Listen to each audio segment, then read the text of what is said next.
guys, so kain tayo. Ang ulam na natin ngayon, tagpula na ito. Hinarvest kong kamote. Ayan. Tapos, meron tayong longganisa. Tsaka itong galing sa patay. Ayan. Siyempre, di mawawala ang energy natin guys kasi umuulan. So, kain tayo. Ito na yung breakfast ko tsaka lunch. Kain tayo guys. Ito, sarap ito. Ang sabaw. Yung pagbuong. Tapos may perros. Walang kalamansi kaya perros na lang. Masarap yung perros.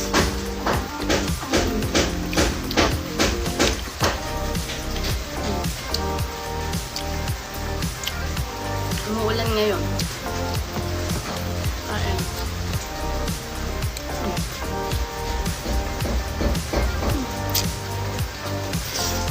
Fresh na fresh ko, hinarvest ko lang dyan. Kasi may tanim si Papa.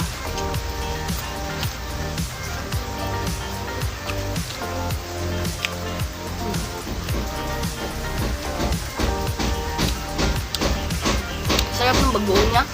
Saka yung purros. Alam niyo yung purros guys? Parang kalamansi siya na malaki. Iba yung texture ng skin niya. Longganisa.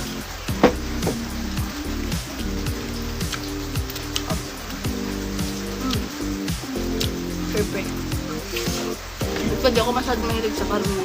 Try natin. Baboy.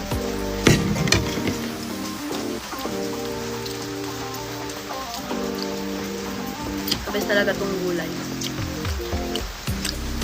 Sarap i-partner pag itong yung ganisa.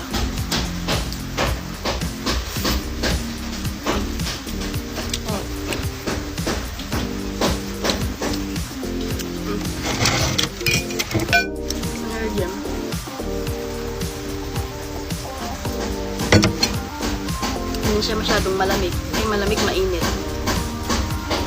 Nagluto muna ako nito.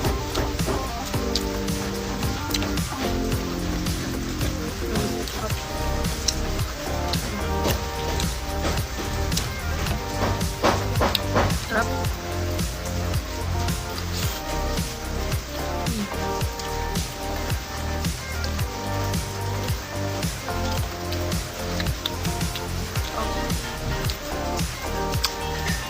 Sarap pa ng bagoong.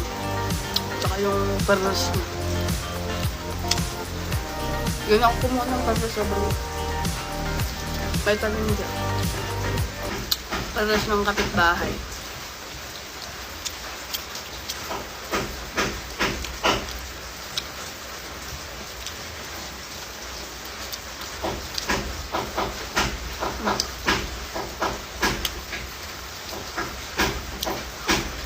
Yung bagoong.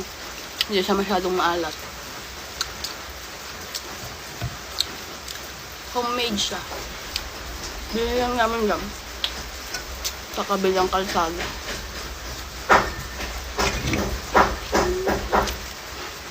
Naayos nila yung bubong. Kasi umuulan baka tumutulo. Tapos na yung garahe. Yung sasakyan.